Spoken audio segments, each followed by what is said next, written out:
we have got the biggest, stacked, monumental, mega-mongous set of Dynamite and Rampage next week.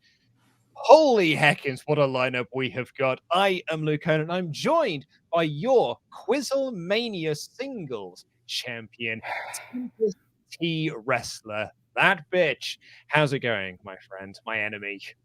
You had to point out singles champion, which is correct, but it feels that much more sharp and painful after the worst Quizzlemania performance of my career last night on Quizzlemania 40.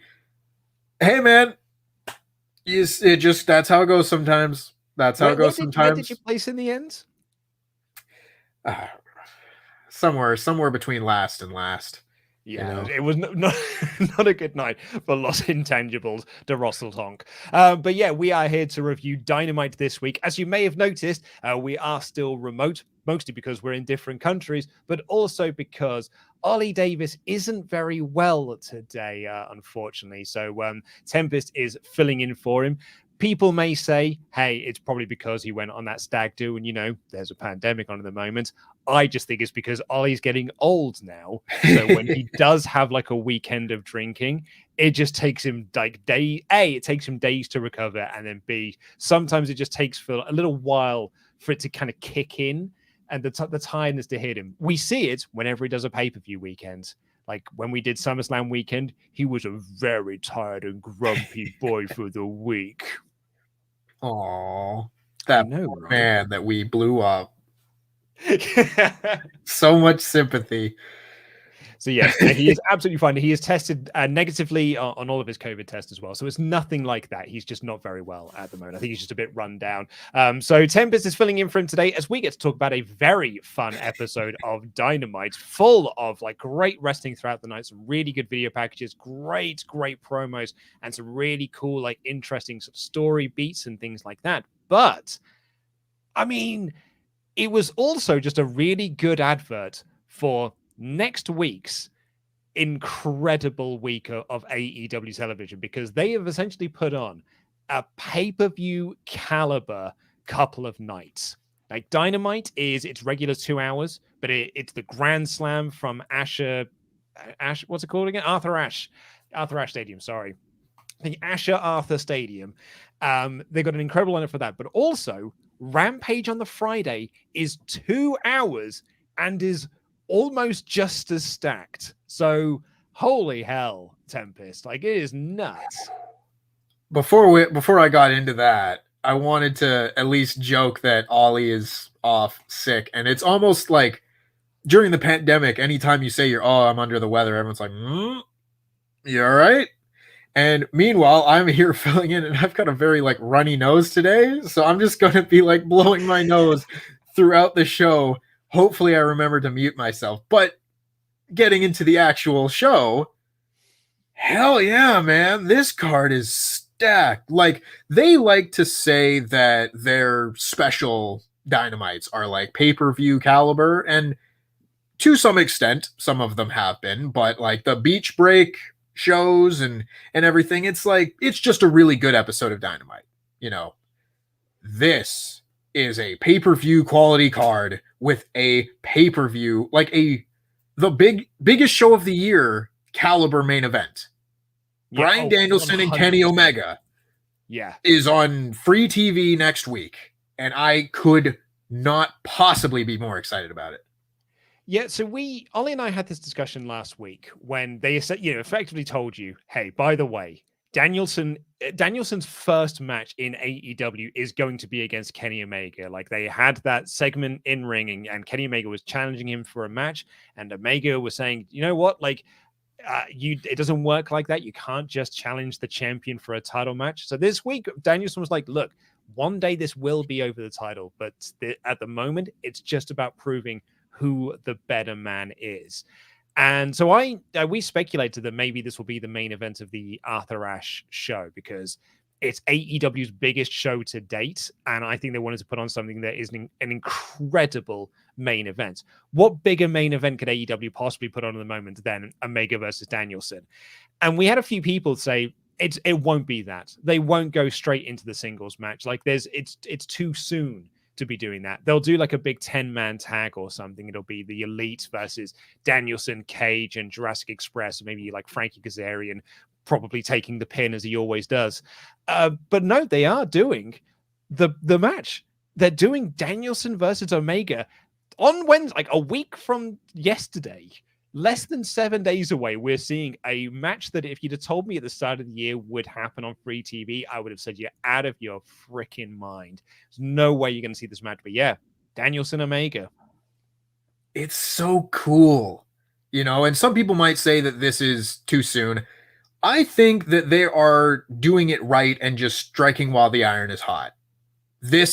They have been on an incredible run lately, basically dating back to the return of fans, but really since the return of CM Punk. And every show has been mostly noteworthy and at many times great. And you are going to give possibly the biggest dream match that you have on paper, on TV, to bring in any new viewers that you may have gotten from this Bryan Danielson thing. You're putting him against Kenny Omega. Yeah.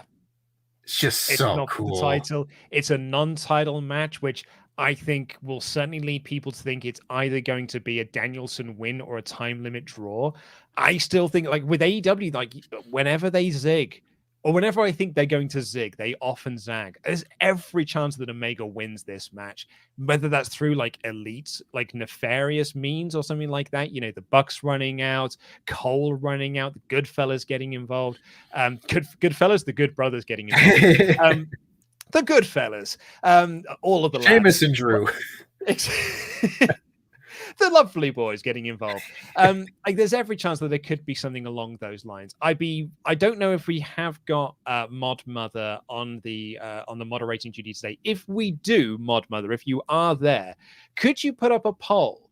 I would like to see a test of who the audience thinks is going to win. Is it Danielson or is it Omega? Actually do the three options. Danielson, Omega, time limit draw. See what people think is going to be like the result of next week's show. I'll be very curious to see if Mod Mother is around. And also, on the note of, is it too soon? I think you're kind of right there. You strike while the iron is hot.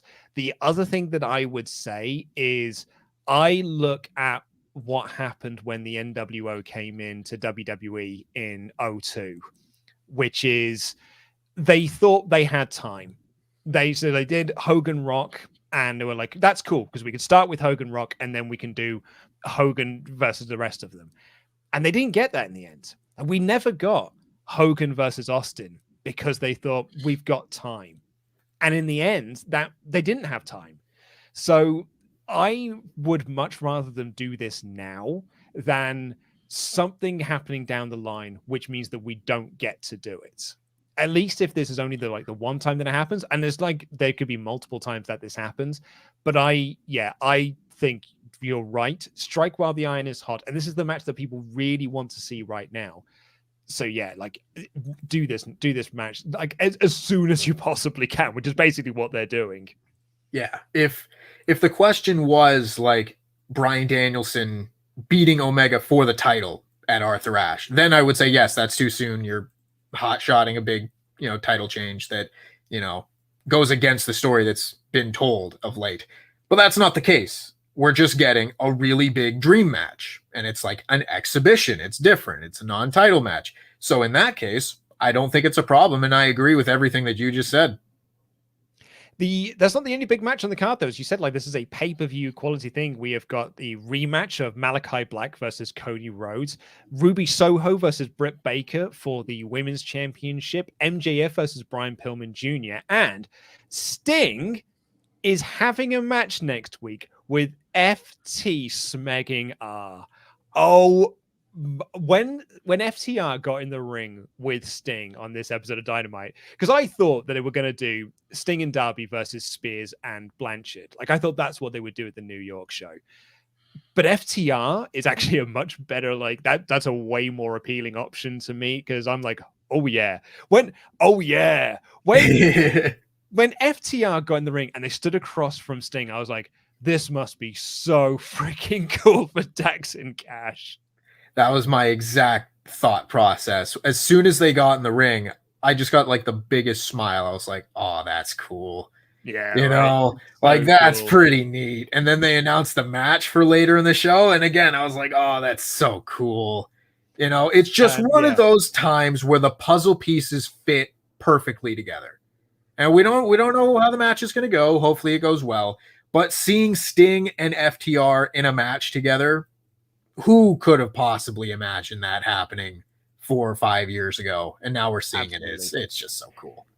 And Ruby Soho versus Britt Baker, like I think that's going to have a lot of intrigue going into it. I think we're going to see a Baker retention. I think it's far too soon to be taking the belt off her. It's also far too soon to be putting the belt onto Ruby. However, it is in New York, and a lot of like Ruby's presence and everything has felt very New York centric.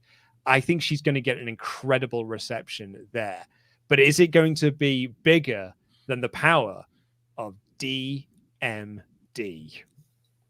That's the question, really. You know, Britt Baker is so ridiculously over, and Ruby Soho has been such a fun addition to the women's division. Everything that she does feels different from everyone else. She's very dynamic in the ring. I really like that. I don't know who the people are going to back in this match. Mm-hmm. And it's weird because Baker is still the heel, but she's popular, like organically popular.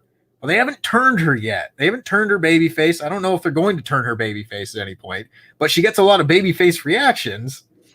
I don't know. I don't know what's going to happen. I do think she's going to win because I don't see this title reign ending before she faces Thunder Rosa. They also did a very interesting thing on the show tonight because like they have kind of established in AEW that you win in your hometown.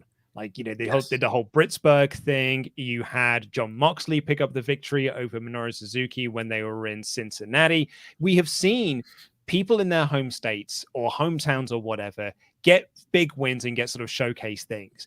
And then on this episode, legit Layla Hirsch from New Jersey, and did a show in New Jersey, didn't win. She got beaten.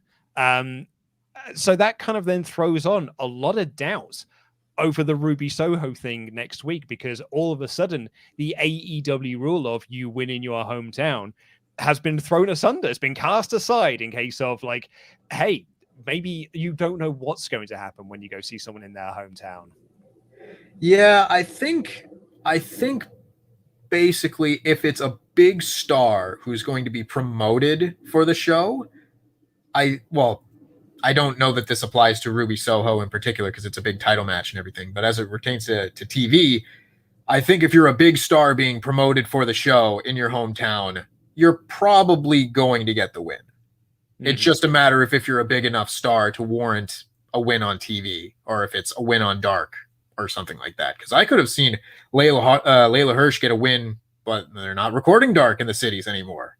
It's a Universal Studio. I guess that would be why, but otherwise I would have thought that she would have gotten a win there. Yeah, I don't foresee this playing into the next match as much, but in the cases of like Jon Moxley and Brian Pillman and everything, I think it's more the top level guys that are going to get the big hometown pushes. So yeah, Rampage also next week isn't just a 1 hour Rampage. It is a 2 hour show. And this, bloody hell, this card, I will say though, to be a little negative Nancy for just 1 second, a little pessimistic Patricia, they've announced like 10 or so matches and only one of them is a women's match. That's still a problem, AEW. You need to sort that crap out, lads. However, announced for this show, you've got Jericho and Hager versus the Men of the Year after a pretty great promo segment back and forth between Jericho and Dan Lambert, the homophobia stuff notwithstanding.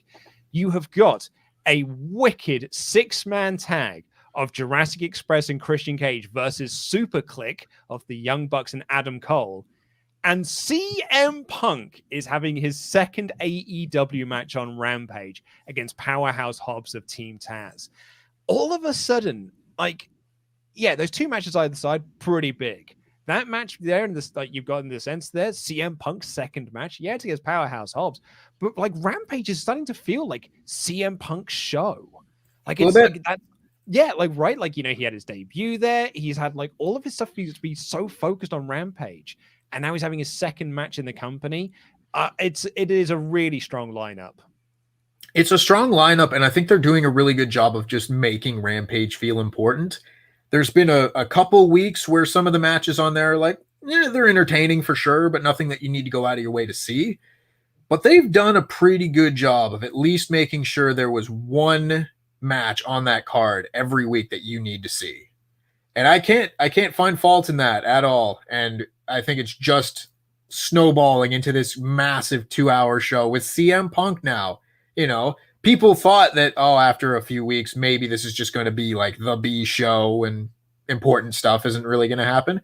We're still like 6 weeks in or whatever, and CM Punk's wrestling on it. That's pretty major to me. So as a correction on myself as well, I believe there are 2 women's matches because I think Anna Jay is having a match. I'd imagine against the Bunny. I think that was what they announced, right? Is that on Rampage or is that on Dynamite? I think that's on Rampage. That might be on Rampage this week. Ooh, okay. Let's get some clarification in the chat because I may have missed that one. But yeah, just an insane run of 2 nights. Well, across 2 nights there next week.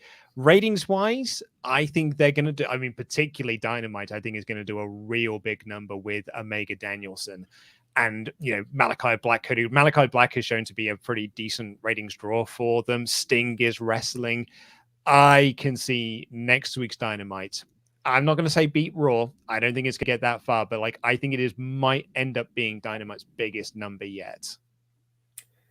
I mean, I'm not going to put money on them beating Raw or anything, but if it happens, I'm not going to be too surprised. This should be the biggest AEW maybe since their debut. And, Raw's going against football now. They've got reasons that they should be doing worse. So unless they do a massive number with the first appearance of Big E as new champion or something, I don't know. It's not the craziest thing in the world for me to think about. So we have now people saying that it's Anna Jay versus Penelope Ford next week. So there you go.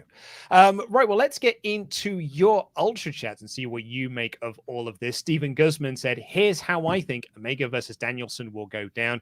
Match is amazing, go about 20 minutes, and it does a time limit draw. Make sure the crowd leaves happy. They have Hangman Page return and save Danielson from the beatdown. I've seen a few people make the suggestion that this could be the return of Hangman Page. This is solid booking. It's nothing mind-blowing. It doesn't need to be the huge angle moment, but it's just sound, logical booking. I'm perfectly fine with the time limit draw.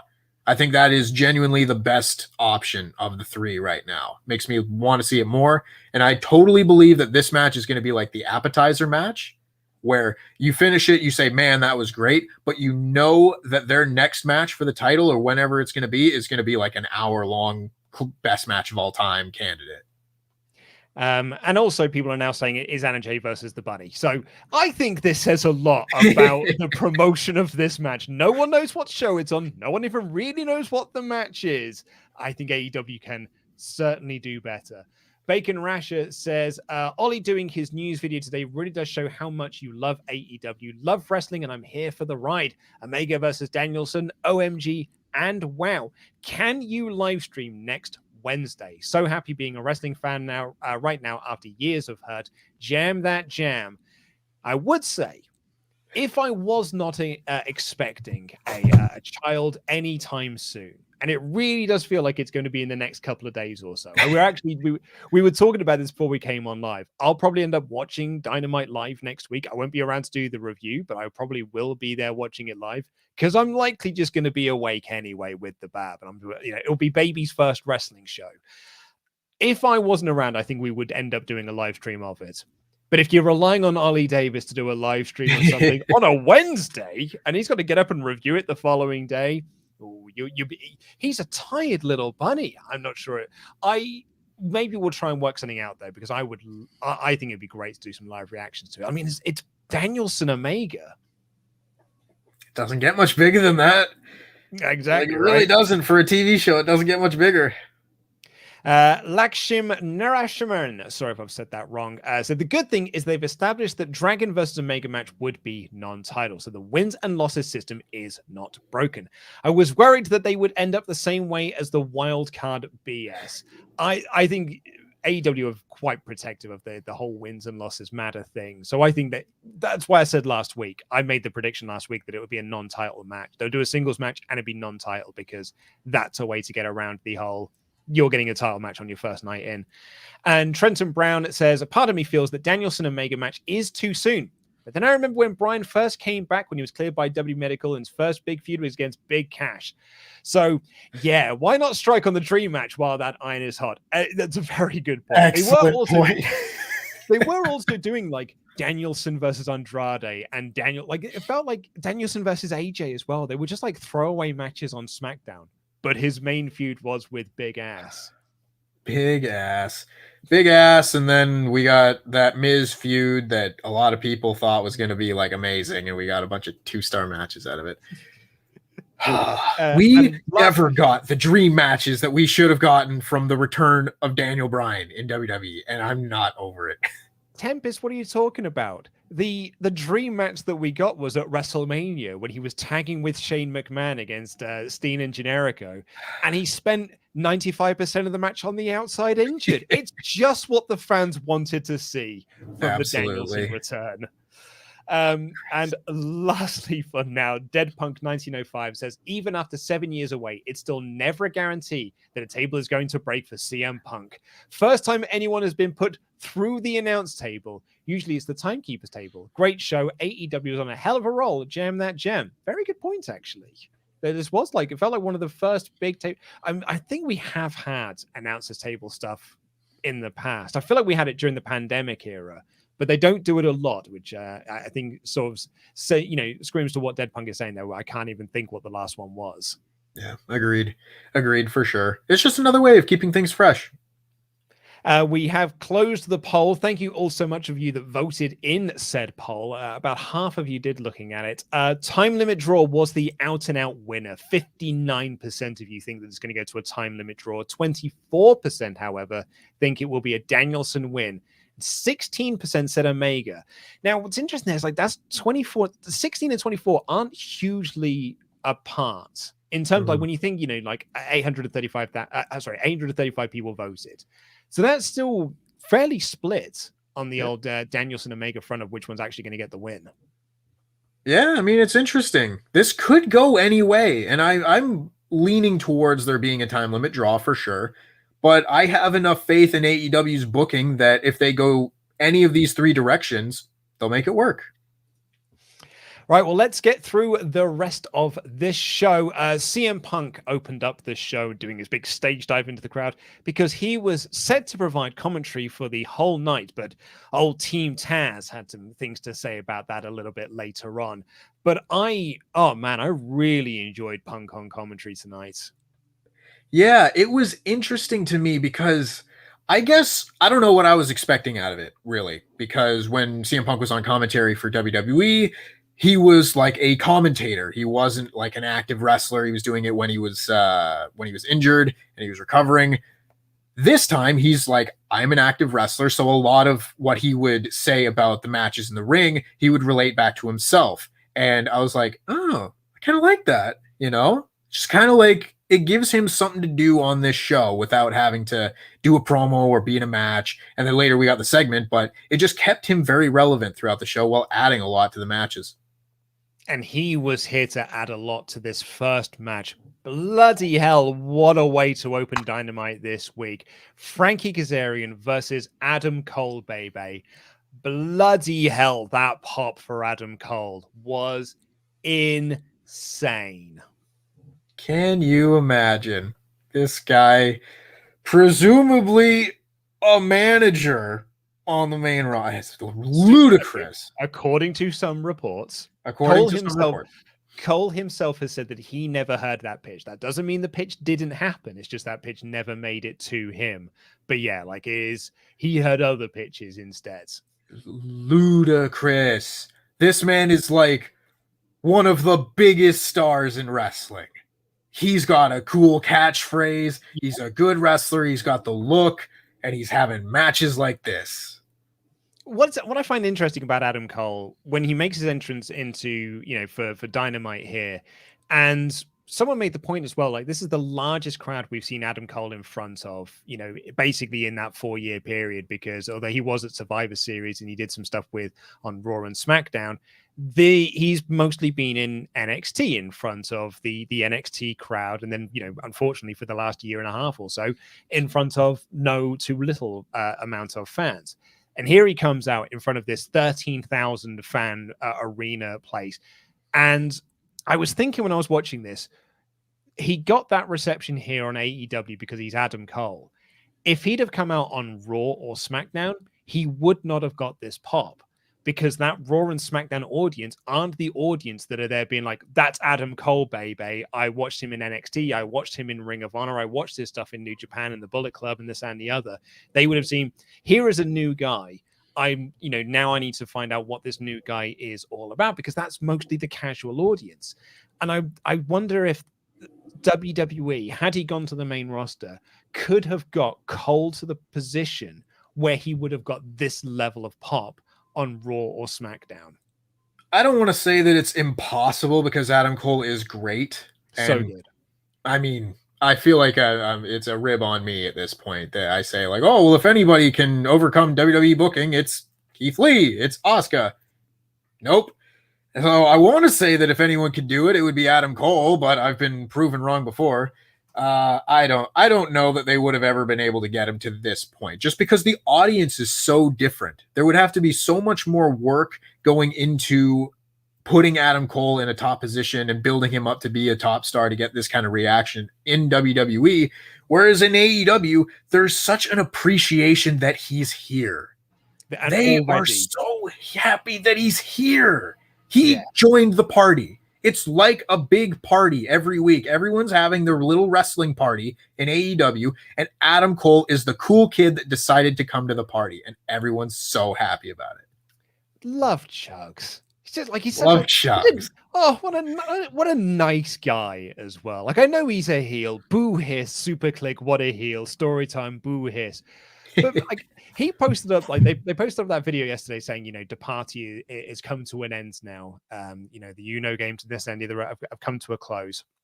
And he was just there, and he had his hair down and stuff. And he was looking directly into the camera. And my first thought was, you have the kindest eyes. And like, you're still muted, mate. I missed it. I said he really does. So yeah, we were talking about this on Quizzlemania last night. Like, Stephen Larson, when they do Twitch raids on Chugs' channel, like, he's so appreciative of them and this and that. A lot of love for Chugs. And this wasn't like the big 5-star Adam Cole 30-minute Johnny Gargano classics or anything like that, but it was still a really fun match, and Frankie Kazarian is really, really good. And there was a lot of like, Punk had some really interesting comments to make about both of them as well, because he hasn't really had a lot of interaction with Cole previously. And, he'd gone to WWE by the time that Cole was making his rise through Ring of Honor. But he has had quite a lot with Frankie. So there was some really interesting comments that he could make there for his history with both men. Kaz is so hugely underrated. And he always has been like massively underrated by a lot of like the larger wrestling promotions. And I love watching him wrestle, and I loved watching him wrestle Adam Cole. Adam Cole won with his second attempt at the Panama Sunrise and hit the last shot for the win. It was a really, really good opening match. Yeah, as far as an opening match, I don't think you were getting anything better than this on like pardon me, on a television show. If it's on a pay-per-view, you open it up with like an incredible match. It's a 5-star, whatever. Here, they don't need to do a 5-star match. You just do an excellent 4-star match, and it blows people's mind because it's the first thing on the show. And I totally agree. Frankie Kazarian has been one of the most underrated guys in the world for so long, and getting to see him wrestle like a 15-minute opening match on national TV, that's pretty cool. Dude hasn't aged a day either. Like, he looks exactly the same. Like, aside from the fact he doesn't have long hair anymore, he looks like the Frankie Kazarian that I fell in love with in like the mid 2000s. Yeah. Yeah, just another guy that I've always had such an appreciation for, because he's almost like a prototype of the kind of wrestler that I would want to model myself after, where he doesn't do the high flying stuff. Like, he's not a high flyer, but he can do it. He's not the technical wrestler, but he can do it. He's just a perfectly well-rounded wrestler, and I love that. I absolutely love that. We got a series of videos and interviews and stuff. First up, we had a video promo for Lucha Brothers versus Butcher and Blade, which is taking place on Rampage this coming Friday. It was taped tonight. It's quite nice, actually. Like, they put up the rankings yesterday, revealed the Butcher and Blade were in the first position on that rankings. And I was like, oh, that's actually pretty tidy, really. And like, that's really smart long-term thinking, because you knew the Lucha Bros were going to win it all out. Like, I'm talking about the booking side of things here. You knew the Lucha Bros were going to win all out. So you set up for their first title contenders to be two people that they used to be in a faction with Eddie Kingston. So could have done with a bit more TV time, a bit more story going into it. But like, there's a lot there for this video package. Yeah, and it should be a really good match, because Butcher and the Blade are a very good tag team. You know, they haven't been portrayed at the level as far as like in kayfabe and, just being title contenders and people that you would think about as like next in line to be champions. They're not that, but they are this perfect mid-tier tag team and a heel tag team that we now get to see. We get to see all the heel tag teams go for the titles. So we saw all the babyface tag teams face the Young Bucks. So exciting. There's so many possibilities now. However, the next one that we got here, which was the Fuego del Sol cuts a promo with Sammy Guevara, and he challenges Miro for another match at the TNT Championship, and he's going to put his car on the line. And I'm like, yes, because when I think Fuego del Sol, I think of that car that he's always with. It's very old school mentality of like, I'll put my car on the line or this and the other, but like, it means diddly squat. So like, it's hard for me to get like invested about this. According to Meltzer and a few other places, I believe this is leading to Miro versus Sammy as like the next big TNT title program. And like, Fuego is essentially just there to be the appetizer for the Sammy feud. But yeah, this whole like putting a car on the line is like real weird. Yeah, it's kind of rinky dink. Yeah. It's like, I don't really care about that. I was super into the Fuego match that he had with Miro on the debut episode of Rampage, just because that was different and there was the contract thing and all that. And that was good stuff. I think I would have preferred to see like Fuego go a different route than come back and get squashed by Miro again. But What do you know what would make this work though is when Miro squashes him, because Miro cuts a promo later on where he said he's going to destroy Fuego and then destroy his car. I would like to see Miro destroy Fuego and pin him, and then he's going to walk out into the parking lot, stand in front of the car, holding the belt up to the sky, and then a beam of light comes down from the clouds and the car explodes. That's what I would like to see from all of this.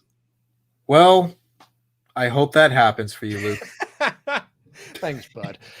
The next two, was it just me or were the next two segments played out of order? What were the next two segments? Because we had MJF come out and he cuts this promo. So like, I'll get to my point first, and then we'll kind of go back and talk about the promo itself. So MJF comes out and he cuts this promo on Pillman Jr., and then Pillman Jr. runs down and like scares MJF off, and MJF and Wardlow sort of scamper up the ramps. Then they cut to a pre-taped video interview of JR interviewing Pillman Jr. If it was me, I'd have put these the other way around. You do the Pillman Jr. interview, and then MJF come out, address that interview, and then cut the promo on Pillman Sr., and then Pillman Jr. runs out to scare them off. The other way around seemed real weird. It did feel very weird, but personally to me, I wasn't super impressed with the run-in from Brian Pillman. It felt a little bit awkward, like he took forever to try and attack MJF. And so long that Wardlow was then able to get back in the ring and thwart him. It just, I don't know, all of that felt like a step off. But the promo left me with a very good lasting thought about Brian Pillman Jr. because I thought this promo was like just absolutely excellent. Nailed the go home line and said, you're not going to face a man, you're going to face a Pillman. And that freaking means something. There's weight in those words. It's like when having JR do the interview as well is such a smart move because JR's got that connection with his dad. Like JR was there like when his dad died and things like that. And like we've actually reviewed the show the night when the Pillman died in our WrestleTalk Extra archives on Patreon. And like it is Pillman Jr. I find fascinating because it clearly means so much to him. And he is a second generation wrestler of a guy who was never a top star somewhere. He was never the guy in any promotion, but he was everyone's favorite guy. And I think that really means a lot to Pillman Jr. And I think that he has got I don't know whether he has a lot of or feels like there's a lot of weight and responsibility on his shoulder to live up to the Pillman name because Brian Pillman, Flying Brian, is a legend of this sport and this industry without ever being a Hogan level guy. Like, if you kind of see what I mean, I don't know. I'm trying to find the words to make the, but I thought the promo that Pillman Jr. cut was so indicative of that. And having JR set him up with those lines was I agree with you. It was a killer go home line to kind of get you excited for their match at Grand Slam next week. Yeah, and I hadn't really been super excited. I was kind of into it. We're getting a new face facing MJF. That's cool. But this was the promo that got me invested. They did their job there. And I totally agree everything that you just said about Brian Pillman Sr., where he was, I don't know how to say it, but one of the greatest mid-card wrestlers of all time because he never hit the main event level. He should have in WCW, but Jim Herd saw to that. But he was just so far ahead of his time. And I think as years have kind of gone by, you have a little bit more appreciation, at least from the hardcore fans. Yeah. That we've seen the dark side of the ring and we know about the crazy WCW contract walkout signed with WWF thing. And that's so crazy even by today's standards that I think people look back on Brian Pillman even more fondly these days. At least I hope they do. Yeah. And also not to take away from MJF's promo as well. MJF hey, Barry's New Jersey for some great hometown heat. And then says, I'm going to have a conversation with Brian Pillman Sr. And he looks up and then says, oh, who am I kidding? And he looks down and starts cutting the promo. The nuclear heat he got for that was nuts. It was nuts. They weren't selling drinks in cans at this show because they were worried that fans were going to throw stuff in the ring. And we were talking about this in the website chat where we're like, all right, who's getting the most heat on this show? And when that started happening, I was like, oh, that's probably it. That's probably it. Can't imagine anything's topping that one. And then backstage, Alex Marvez interviewed Jurassic Express and Christian Cage, talking about how the Elite dragged Cole out of development. And Cage had the line of that Adam Cole is used to losing Wednesday Night Wars, so you're going to add Friday to that list as well. I know some people don't like the whole taking shots at any other, but I like it. They're having fun. Everyone's having fun. Everyone's friends. Christian's got dozens upon hundreds of friends in WWE and vice versa. They're just all having a laugh about it. I think people who are getting their panties in a twist about it aren't seeing the bigger picture that no one either side is getting their pants in a twist about what anyone is saying. Yeah, I think that's the important part. Wrestling wars should be fun. And this is the first real wrestling war that we've had in 20 years. And it's fun. And I'm not going to be upset at people taking shots either way. Yeah, absolutely. Fun tag team match of FTR versus Dante Martin and Matt Sydal, with FTR picking up the victory. Not much to say about this match. Dante Martin's really, really good. FTR hit Big Rig for the win. Gives them a win as they go into the Sting and Darby match next week. Do you have any thoughts on this one? Man, they sure love Dante Martin, don't they? Don't they? They are going this as soon as Darius comes back.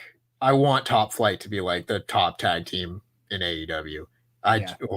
So good. And to me, this was a perfect example of, I forget what they used to call it. It was like a maintenance segment where you just kind of move things along and you don't need to have the big turning point in the feud or start something new. You're just having FTR go out and have a match with two guys. And it was fantastic, Yeah. They talked about these. Go on. Just to quickly finish, this was one of the only points in the show where I was like, okay, it feels like we're still in like the post pay-per-view 2-week or 3-week kind of lull that we usually go through after AEW pay-per-views, where the shows are still good, but they're not focusing on the next pay-per-view yet. And this was the match that kind of stood out to me as that, where it's a really, really fun tag match that's on TV, just not a ton of extra purpose given to it. The commentators talked about the Suzuki incident, and I love that AEW have taken this internet meme and have turned it into the storyline now. That's brilliant, man. Yeah. Like, I think that's really smart. And like Archer and Suzuki cut this promo challenging Mox and Kingston to a match at Grand Slam next week. Like, holy hell, man. That's also going to be a heck of a match. I cannot wait to see that. Yeah, I love the ingenuity of turning it into an angle. Yeah, I think it's just Tony Khan is a promoter and a booker of this generation, and he gets it. And you have a moment like this that's organic, and it's not huge like, oh, this is the next babyface star that we have to push. We got to go with this guy because the fans are into him. This is just a little thing that you can add to your show to make it even better. It's something that people are into, and then you give it to them. What a novel concept. I have no idea what to make of what happened next. So Malakai Black comes out to cut a promo. It's a really, really cool. Malakai Black, he's such an awesome presentation. I love it. And then he points to Rosario Dawson in the front of the crowd. And she's got a nightmare jacket on her, like the Nightmare family thing. So he starts like cutting this promo on Rosario Dawson. Then Cody Rhodes appears from out of nowhere to attack Malakai Black. Rosario Dawson jumps. Why was Rosario Dawson like getting involved in? And so, I mean, I popped huge for it because I love Rosario Dawson, but Rosario Dawson was there. Like, what was this? That's the thing, right? Because I also love Rosario Dawson, like a lot. She's great. I felt like all of this could have been done like a lot smoother. It's like, okay, we need to get Rosario Dawson on the show. We need to have Malakai Black do his entrance and then cut a promo. We need Cody to come back. Let's stitch all those three together. And it was real choppy, but I love Rosario Dawson, so I'm willing to give it a bit of a break. Do you think like the original plan was like, oh, we'll have like Brandy Rhodes be in the front row or something, and then Brandy Rhodes can jump on the back? And then we're like, no, I mean, wait, let's not get Brandy back on TV for just a little bit. She is recovering from, pregnancy and this, that, and the other. She wants to spend time with her kid. Who else can we call? Well, there is that Jedi. We'll call a Jedi instead, and she could be front row. We'll have Rosario Dawson jump on his back. And so bear in mind as well, episode 1 of Dynamite, we had Jay and Silent Bob on this show. We are a Dante and a Randall away from a Clerks lineup appearing on Dynamite. It's not impossible. Let's make it happen, Tony. Yeah, absolutely. Yeah, Tony. That's what I want for the next few shows now. I want Dante, I want Randall, and I want Elias. Like just showing up. Promote Clerks 3. We then got the promo from Bunny on Anna Jay, and then Anna Jay trying to cut a promo as well. But the Dark Order infighting continues. Dark Order is not fine. And then we had Dan Lambert come out to cut some more promos on the crowd, burying indie wrestling. And surprisingly to me, Jericho and Hager came out. And it shouldn't be surprising because Lambert set this up. Whether it was last week or it was on the All Out show when he was talking about how he doesn't want to hear people sing Fozzy songs anymore. So he set this up, but I still didn't see this coming. And Jericho looked like he was having a lot of fun cutting promos with Lambert. There was some homophobia in this, which I don't think is great. It's really not great. It's 2021. Grow up. However, his things like I'm a fat face dip spit, like it was Yeah. There was some, and the crowd were really into it as well. I think I would be shocked if Chris Jericho did not have on his bucket list like main event babyface run before this last turn, because he'd never had it really. He was an upper mid card in WWE back in like the Attitude Era, and then that's kind of what he was during like the 2004 era, and then again, a time and time again amongst his many returns, he never got that big run as the top babyface or a top babyface. And he looks like he's having so much fun just being the guy for AEW again. Oh man, it's good stuff. I'm not super into Dan Lambert and all that, I'll be honest. He cuts really good promos. Love Lambert. I'm just, a lot of the times when I watch stuff on AEW, I want to be excited about where things are going next. And when I watch Dan Lambert, never am I like, I can't wait for this angle to culminate. It's just like, all right, he's just going to talk for like 5 minutes and tell me why I'm a stupid mark and like stupid wrestling. Which is like, yeah, it's a good promo. But yeah, he talked about like, oh, you're going to watch like, 26 super kicks and then Canadian destroyers off the apron through 6 tables for and then someone's going to kick out of 2. And I was like, oh, I've seen that spot. Like I've been to that indie show. Yeah. And yeah, I marked out for that, Dan Lambert. What are you going to do about it? I think it's going to be a really fun match next week on Rampage. And then more promos. Gun Club cut a promo and correctly point out they're undefeated. Cool. Like, I could not care less about the Gun Club. You know, they're right. And if this is just a way for them to get like a tag title shot or something, maybe this is how they introduce trios titles. Could be. I don't know. Yeah. You know, because they said a lot like, oh, every combination and then the 3 of us together, we are all undefeated.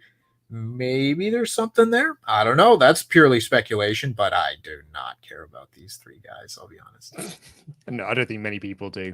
I see some members of the audience are upset because I pointed out a thing from a promo. Jade Cargill took on legit Layla Hirsch here. I have 2 words for my notes. Jade wins. Jade's awesome. Like she's so cool. Looks like a megastar already. Yeah, fine match. Just it was there to put Cargill over, and I guess it did its job in doing that. Yep, pretty much. And it got Layla Hirsch on the show too, which she got a nice little pop. And I think she has a lot of potential, and she's very different. You know, she's very different in this women's division just because of her size. And when you put her against Jade Cargill, who's very tall, that makes for a hell of a visual. We had a recap of Andrade versus Pac with Andrade talking about kicking Chavo out of his little act. And then we got the Team Taz segment where like Taz just walks up to Punk and just starts shouting about like how he's now stealing his job on commentary, which I thought was a really nice line actually. And Hook distracted Punk so that Hobbs could attack him from the back and put him not quite through the table, certainly on and off the table. Japanese tables these were. But yeah, cool. I thought this was really, really nice as well because again, like I didn't really see it coming, and it was a way like putting Punk out there on commentary and advertising he was going to be there on commentary was the red herring to set this angle up, which I really enjoyed. Yeah, I thought it's very simple pro wrestling, just done well. You know, this wasn't anything mind blowing, but everyone did their part well, and it got heat on CM Punk, who up to this point has kind of been like, I'm happy to be here. Come watch my match against Darby Allin. Now he's going to be like, no, I'm going to kick your goddamn ass, Will Hobbs. And I'm excited to see like, fired up babyface CM Punk. Speaking of Team Taz as well, going to make a little bit of an announcement here. On tomorrow's WrestleTalk podcast, myself and Denise Salcedo will be joined by the FTW champion, Absolute Ricky Starks. We are very, very excited to have Ricky on the show. He's going to be here for like the first 20 minutes, half an hour of it. So yeah, get in your Ultra Chat questions to Ricky. We are super excited to have him on the show because, he is a name that like Punk has said his name a lot since he's come back. So I'm very, very excited to be talking to Ricky tomorrow. Yeah, that's going to be so cool. I mean, Ricky Starks he wasn't one of the guys who was there from like the very beginning, but I still very much consider him to be like an AEW project. And he's in that same kind of tier as like the Jungle Boys, the Darby Allins, the up and coming young guys that are going to be the main event talent just, I don't know, 4 years from now, 5 years from now. Yeah, really excited to have him on the show. Yeah. Up next, we had Shawn Spears versus Darby Allin. Spears got a promo beforehand, which was a very good promo, actually. The thing I really wanted to mention about this match, really fun match this was, by the way, with a really, really good finish as well. The teasing of the C4 on the steps, and then Darby Allin sort of like barrel rolls through the ropes and knocks him off those steps to hit the coffin drop for the win. Really fun finish. But one of the things that I think that AEW does really, really well is, and this is going to sound like such a basic bitch comment. I appreciate that when I say like, when I say the words, you're going to be like, what, Nadoi? But I'll get to my point in a second. They do a really good job of wins and losses. And yeah, Nadoi, of course. No, put that over, Luke. Put that over. We've been watching a company give absolutely no damns about wins and losses for so long. We can celebrate wins and losses mattering. But Shawn Spears and Darby Allin both came out here. Bearing in mind that Darby Allin, he lost at the pay-per-view against CM Punk. And Shawn Spears, I don't think I've seen win on TV since probably like, I don't know, Fyter Fest last year or something. He's probably won like a couple of other things, but I don't remember like any really big Shawn Spears wins. And yet when Shawn Spears comes out, his Titantron-like thing, his name bar thing gives his win-loss record. His win-loss record is really, really impressive. And he's on like this 8-match winning streak. So it's like, I think the AEW do a really good job of using their other TV shows to give guys wins, so that when they come onto Dynamite, they have got these impressive win-loss records behind them, which makes these matches feel even more special. And it's such a simple thing. And I think it's something that AEW do exceptionally well. Actually, I thought about this during All Out as well, because like every single person on All Out had a really good win-loss record. And I was like, man, that's really super impressive. And then you get it again here on Dynamite. I really, really like it. For a guy like Shawn Spears as well, who feels like he doesn't get a huge amount in AEW. Yeah, he came out here. He's got more wins this year than he's got losses. That's great. Yeah, I think it just absolutely speaks to a lot of people gave AEW a lot of flack for the win-loss records and the rankings and all that. And they've not been flawless by any means, but I think they have stuck with their guns about how this system works. And as long as you do that, I'm cool with it. And then they're able to use AEW Dark and Dark Elevation to make sure that all of their, I don't know, I wouldn't say main event talent, but featured talent at least, can go out and lose matches on television like this, but still have a very strong win-loss record. It just makes sense. Yeah, and stat padding, it works for me. Yeah. FTR after the match, we talked about this earlier. FTR attacked Sting and Darby Allin and gave the Sting in 2021 took a spike pile driver from FTR. Crazy. I mean, it's insane, right? It's insane, and I'm here for it. What a world we live in! It's just inconceivable, and it's just so cool at the same time.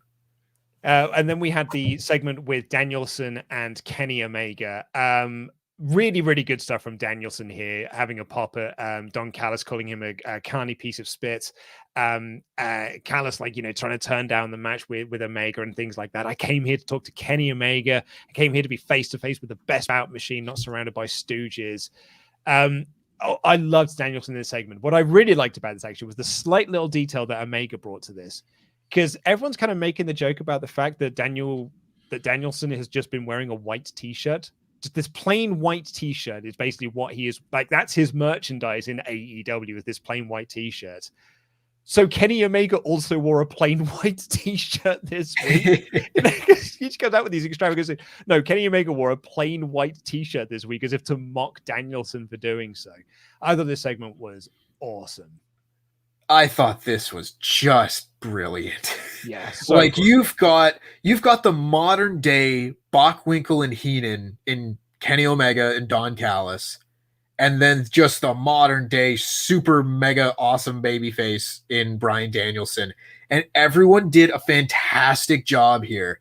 And I personally really love the idea that Bryan Danielson is pointing out that the Elite are insecure. Yeah. I love that storyline detail, because if it has never been like overtly said throughout his career, but if you look at Kenny Omega's career, the entire time, his biggest characteristic has always been that he's insecure. As a performer, the character is insecure. He's insecure of Kota Ibushi's success, and he joined Bullet Club, and it just on and on and on. And then you get to AEW, and he's insecure. He loses. He's left his heart in Japan, and he moves on again, and he's got to add the dancing girls with the brooms and the big entrance and the North Carolina thing. And it's just all the things that he has to add on to himself to make up for that. And I think you're now like, you can point out little details and have it mean more to the storyline. Like, why does he have black hair now? He's insecure. He's changing his look. Yeah. I think it just works so well. It works so well, and it's such fine attention to detail, and I love that. Nuance and subtlety in pro wrestling, magnifique. Matt Hardy cut a promo on Orange Cassidy, and then we got our main event of Jon Moxley and Eddie Kingston versus 2.0, just to give Moxley and Kingston a tag win before they have their match against Suzuki Gun on Grand Slam. And Suzuki came out at the end of this show, and I thought they were going to do the Suzuki incident twice. Like, I thought they were going to do it as a running gag, but we actually got the full Kazarian array for this week. And the two teams brawled as the show went off the air. Fun angle, actually, to cap this show off. But yeah, like, it was the crowd seemed so much more into Danielson and Danielson and Omega and Cole and the Elite and this and the other. That they weren't hugely hot for this brawl, but I thought it was a really, really great brawl. Fun way to end the show. Yeah, I know they don't seem to like ending their shows with promo segments and stuff like that. But I think this is one of the times where it would have been warranted, where that promo segment was so awesome. And this came out for the main event. I was like, that's the main event? Really? Mm-hmm. Like, okay. And it was a good match and everything, but it didn't feel like a main event. And I guess they just wanted to do it so they could do the Kaze ni Nare thing and then all that. Which is like, it's fine. If it was me, I would have swapped it. I do like that. Doesn't matter what building they seem to be in, people are doing Kaze ni Nare. That's cool. That's cool. Well, they're all wrestling fans. Like, these are hardcore wrestling fans that have been watching New Japan. Like, they know, like, you put these people in a building and they're popping that big for Adam Cole. Guess what? They also know what Kaze ni Nare is. And like, they have sung that song at karaoke bars or what have you, because they have been. Those are those sorts of wrestling fans. That's who AEW appeals to. Yeah, I remember there was a Ring of Honor show like maybe 5 years ago or so, maybe 4 years ago, and I've gone dark. God damn it! And they didn't do the Kaze ni Nare bit for Minoru Suzuki, and he looked so sickened by this crowd not doing his little thing in this song.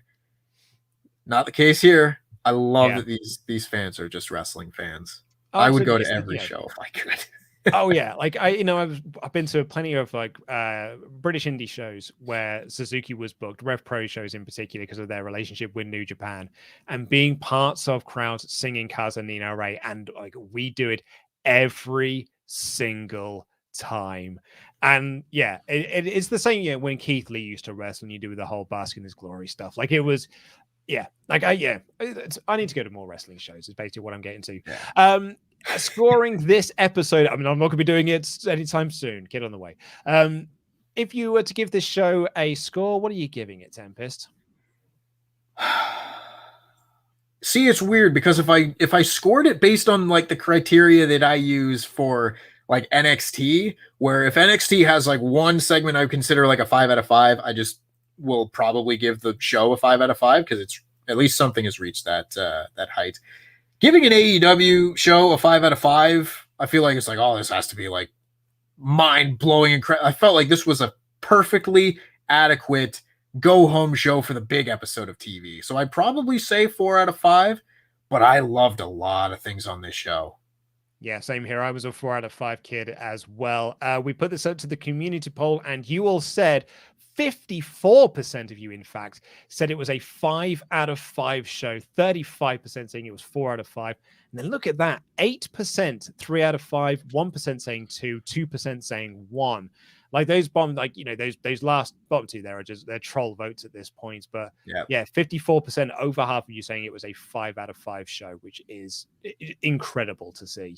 Yep. I wouldn't disagree with it. If someone said that to me, I was like, yep, that's fine. I'm with you.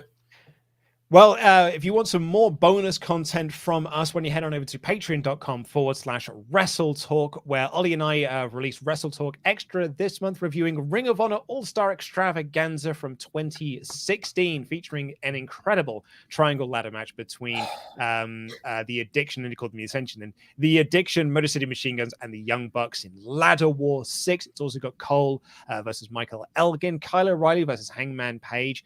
A really dominant, like, what's it called? Is he T-Bar? T-Bar is on the card against Bobby Fish in the opening match for the TV title. Lots of like a really, really interesting show. And we've got a lot to dive into on that as well. Because not only we talk about Ring of Honor and everything like that, we also go through like the Observer from the time. And it's a lot of talk about a certain Goldberg coming back into WWE and like the startings of those conversations. So really, really interesting time to look back at. And if you back us at the $25 level, you get a little bit extra. You get your name shouted out in shows like this with a wrestling nickname like these fine folks. James, easy to please. That's why nobody cares. Nepper. Yeah. Yo, Adrian. Rocky. Very nice. Jordan, don't you dare call me Mountain Dew. Yeah. Thomas O. Ciampa. Yeah. Golden, Nick Holden. Smash the glass ceiling, CJ Slatton. Eric Baron Happy Corbin. Oh, Lord. The Pagan Maker, William Pagan. Not Eugene, Andrew Dinsmore. Yeah. The Machine Gun, Alex Anderson. Very nice. The Batsman, Nathan Batty. Yeah. And the names Jablonski, Daniel C. Jablonski. Oh, very nice. That is your Hall of Fame class for the 16th of September, 2021. Let's get into the rest of your Ultra Chats. And boy, howdy, do we have a lot of them. Emmanuel Toby says, hey guys, first time Ultra Chatter. I live in Queens. I was on the fence about going to AEW Grand Slam. But as soon as they announced Danielson versus Omega, I bought my ticket. Can't wait. Dude, you are lucky you got one. Like, you left that to the last possible moment. Yeah, I wish I was going. Lakshmi says, on a side note, I hope CM Punk starts using the Pepsi plunge again. Maybe not as a regular finisher, but like a move you only pull out at a Mania, kind of like Taker's top rope plancher. I think it's a spot you save. Him hitting that Pepsi plunge for the first time, you need to do that in like a big Punk match. Yeah, I think you save that for like Punk versus Omega whenever they do that.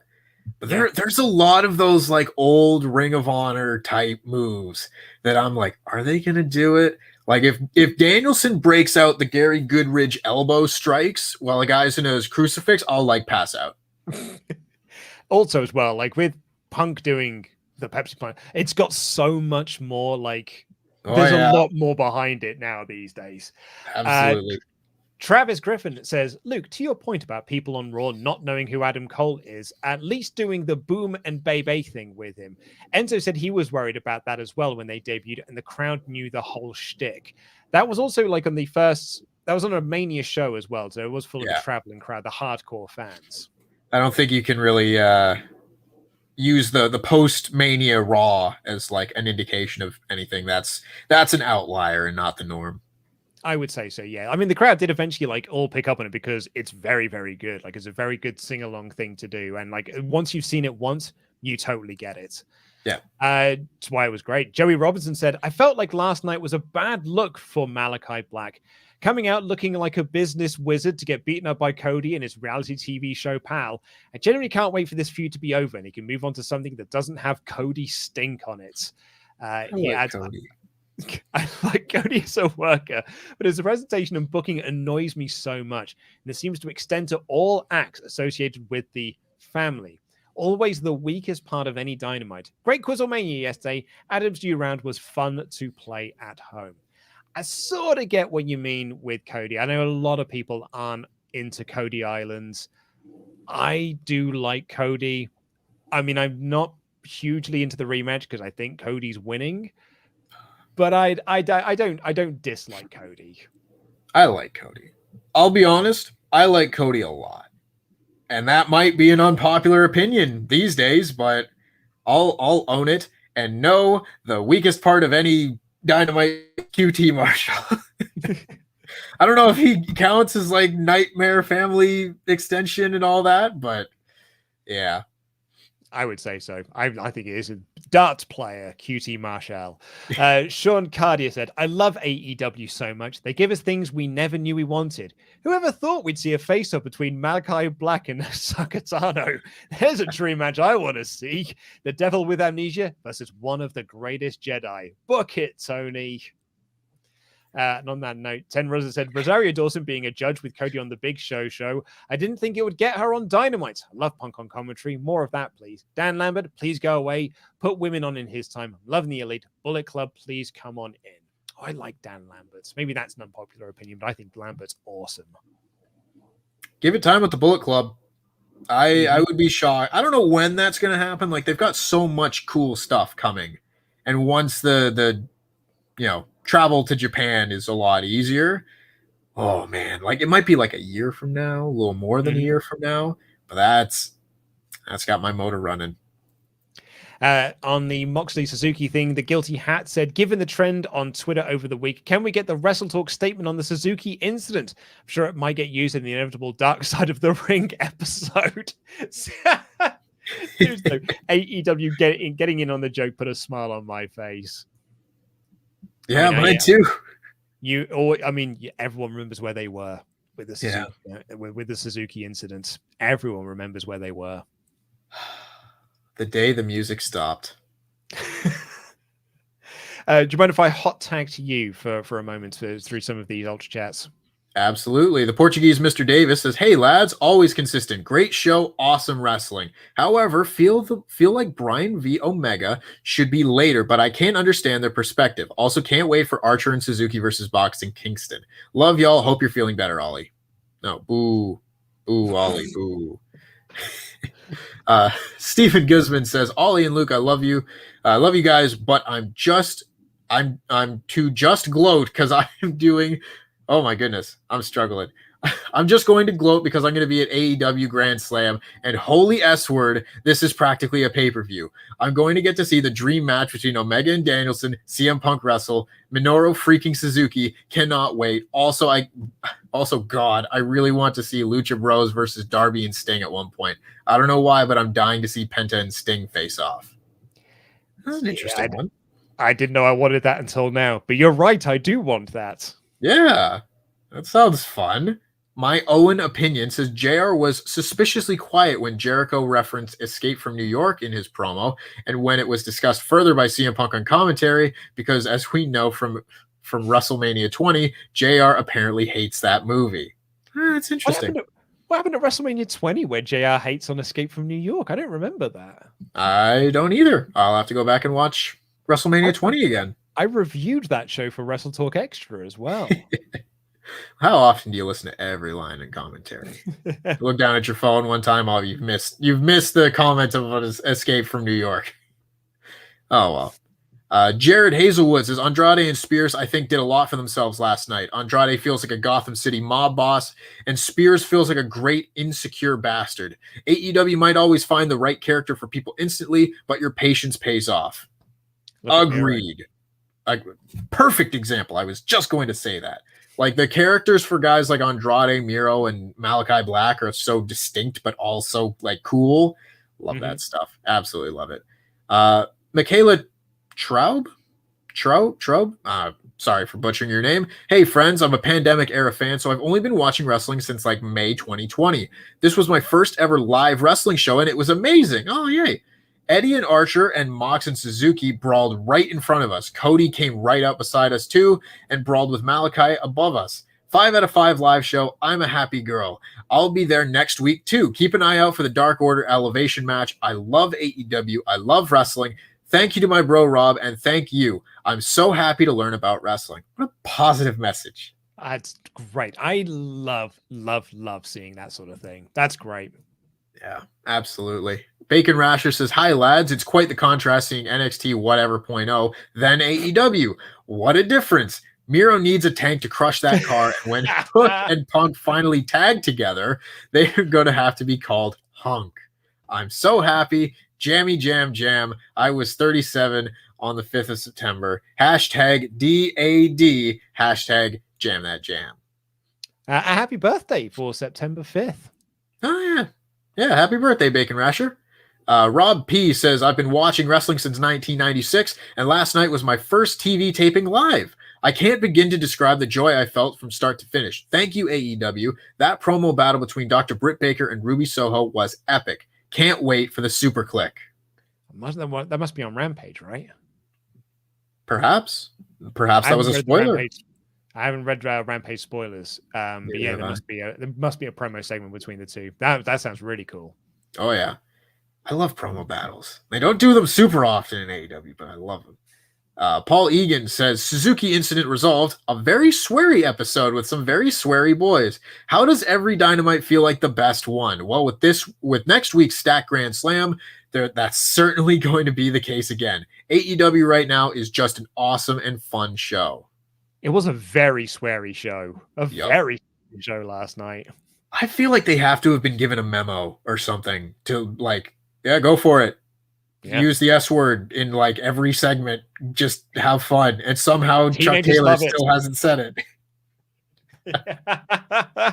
That should always be the joke, though, that Taylor never gets. Yeah, exactly. I love it. Charles Berg says, wow, everybody in AEW curses like a sailor. I feel like calling someone a piece of S word has diminishing returns, especially when basically everyone uses the same insult. Love the Lambert Jericho promo. I'm going to a casino for the first time this weekend. Good for you, fun. Charles Lambert. Yeah. I mean, I kind of get what you're saying about like it has diminishing returns. Well, like I think it's the same with like, calling someone a bitch in a wrestling promo. After a while, it's like it loses all meaning. I get what you're saying there. Yeah. No, I get it. I think it's cool for like Don Callis because it's a thing now. But they were in Jersey as well, and I hear that's a trash place. So you get trash language. Yeah, that's what I hear. I've never been to Jersey, so I don't know. I've just been told it's a trash place. Rangers Mayhem says, I was at last night's show and it was pure fun in my Fakador shirt. From giving MJF a warm Jersey welcome, David LaGrace from Busted Open Radio behind me, and Archer and Kingston Brawler in the seat next to me. Elevation and Rampage are shows to be watched. Well, that's very promising. So cool. I want to say as well, I think New Jersey's great. I'm just gonna for the sake of Billy Balance, Jersey's also awesome. I love Kevin Smith. You babyface, you. Travis and the Griffin. New York Jersey Devils. Close enough. Travis Griffin says, since AEW said since AEW said they would sow several. Well, I don't know. I think that was going to be do several episodes. Several special shows a year. Could we see them do 3-hour Dynamite specials? God, no. Well, see, this is the thing. We said this on the show last night, didn't we? That like I don't want to see a 3-hour Dynamite, right? Like I don't want to see it because it's something you think you want and you don't want. But 4 times a year, 3 times a year, maybe. Like as a special thing, I think as a one-off thing, it's not a terrible idea. But a 3-hour weekly show, I think, is where I don't want that at all. I don't want it to get to the point where WWE was doing like one every other month, like a decade ago, before the 3-hour Raws were a weekly thing. I just don't. It's a slippery slope that I want to avoid for as long as possible. You could add an extra hour to next week's show, and I wouldn't complain. But not every show is next week's show, I guess. Yeah. Will Campbell says, hey guys, super excited for next week's show after last night. I'll be there at Arthur Ashe with my younger sister for her birthday. Well, tell your sister happy birthday. Everyone is going to this show. Also, happy birthday to your sister, but everyone's going to this show. Has truly made me fall back in love with pro wrestling. I found myself many times during last night's show saying out loud, I effing love pro wrestling. I totally agree, Noah Fortner. Like, I hear that. Like, I get it a lot with, I'm like, man, I just like watching Dynamite. I really enjoy watching this show. Like, Quizlemania ended and I ate my dinner and I was like, oh yeah, Dynamite's on tonight. A show I like. Oh man. Lasso says, morning guys, I was at the show last night and it was my first live event. I'm also going to be at Grand Slam show next week and I'm getting very excited with all the announcements that I lost my voice. Quick question, NWO versus Bullet Club, who is better? Oh my. I mean, better as in more talented and everything, it's got to be Bullet Club, but I mean, the NWO is arguably the most important faction in wrestling history. Yeah, I think I'm going to have to go NWO in that sense. But you're right, like in-ring work, matches I'd like to rewatch. Yeah, I'm going Bullet Club. Yeah, I mean, I don't know. You could consider the Elite to be Bullet Club, and they spawned a whole new company, so maybe they're going to have more impact.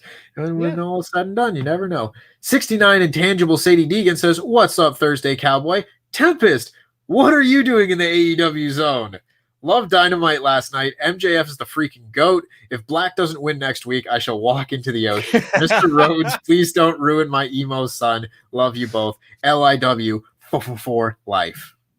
Oh, I'm going to miss Sadie Deegan as she walks into the ocean. Yeah, don't do that. We like having you around, Sadie. 10 Rosa says, the game of will Luke have to leave midstream continues, but my God, this is insane. Grand Slam is going to be insane. Again, the FOMO is so big. I hope Hangman comes in, and who knows who else will show up. Hope Bryan and Kenny will be NJPW style, #love AEW. I'm so excited to see what Bryan does. The whole Luke has to leave midstream game is going to be real exciting tomorrow when I've got Ricky Starks on. Yeah. That's going to be that's real. And leaving Denise on her own. Oh, that might be the most exciting one. That might be the most exciting stream. The H Train 24 says the AEW pay-per-view was my biggest wrestling mark-out moment of the year. My second biggest, the Lovely Boys being a tag team last night.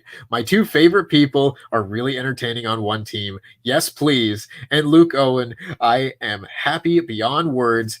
D-A-D. Doing your catchphrase. Thank you so much. Thank you, Dartrain. Nathan Vela says, oftentimes in WWE, we get upset when the champion is pinned clean despite during championship contenders matches. Not saying this is a championship contenders match, but would Danielson pinning Omega clean with no interference be detrimental to Omega? Depending on how they book the match. Like you can look incredible in defeat. Look at Omega's first match with Okada. Like that, established Omega as like a top guy. Excellent. It can happen. It absolutely. It can. I don't think him losing next week will hurt, particularly because it's Danielson. But I also think that they will make sure that the match is put on. If like Danielson goes in there and squashes him, that's a different story. But I don't think that's what we're going to get. No, I agree. I'll hot tag back in. I'll take us home. Alpaca Nation 87 said, still can't believe we're getting this match in a week. The logical ending is the time limit. Feel like it would sour some, but for free TV, I'm perfectly fine with it. The Powerhouse Hobbs beatdown of Punk gave me PTSD flashback to Ryback. I was so nervous. Eternal Blue says, howdy do, DAD and Strawberry Squidward. Lovely show as always, especially this part month-ish. What whiplash from NXT 3.0 and Raw. It's incredible that the two major companies are like oil and water, or more oil, but renamed to Slippy McSmooth. Patrick Kaniski, maybe I missed the memo, but where has Trent been in the Best Friends? I think he's injured. Yeah, he had neck fusion surgery, so he'll probably be out until like next spring. Yeah. Bo Hill, there was a promo package for the Bunny and a J match on Rampage detailing their feud. Not to say that this one wasn't promoted well. Hook did a wrestling thing. He did. But to my point earlier, Bo, no one knew when that match was or who the match was actually about. They did have a promo segment, which we covered. But like, it's not like this didn't get like, Dan Lambert and Chris Jericho current promos and show. There's got like the smallest of the build in, all the matches that are happening on the 2 nights. Yeah, pretty much. It's also the least important match on the 2 nights, but you could also make it not that. RD Magico, hey guys, first time Ultra Chatter, love WrestleTalk. My bold prediction, AEW will beat Raw's numbers in a year's time. Jam that jam. Kevin, who was clearly watching Quizlemania last night, has just written "Get Over Here" multiple times over. That was your one, wasn't it? Get Over Here. No, that wasn't me. I forget who that was. What phrase did you have? I did Tommaso Ciampa's song, which was "Hey, listen." Hey, you got "Hey, listen." Yeah, which is I've got a Navi tattoo, so that's appropriate. Why would you get a Navi tattoo? Like Navi sucks. I don't know. Why not? It was a flash piece. I forget what the other one was. Yeah. Apparently it was Larson had "Get Over Here" because I had press F for respects, which was real hard. Van Twinblade, can't wait for John Jacob Jingleheimer Schmidt versus John Jacob Jingleheimer Schmidt. Adam Simpson, not here at the moment, watching film number 100 since May at Cineworld. That is insane, Adam, and congratulations to you. Also, our Cineworld show will be out tomorrow. It's me and Laurie this week because Ollie's not well. That Cole Kaz match was amazing. Just makes me want to watch Bryan versus Kaz now. 2-hour Rampage will be fun. Can we take a moment for Fuego, as I don't think he'll have any fun on Friday. Keith Lloyd, the title of this video should have been "Everyone Hates New Jersey." I thought this was a 5 out of 5 show for me. Just a burial on that taint of a city alone. Also, Tempest, who has the best fall away slam? I really do like that move. Oh man, put me on the spot. I don't know who's got the best one, but like Hangman Page does a good one. I think Jeff Cobb does a really good one. If you count Bandito's like moonsault fall away slam, then that one. JBL, Brad Sherwood, fling dudes across the ring with that move. That's a good one too.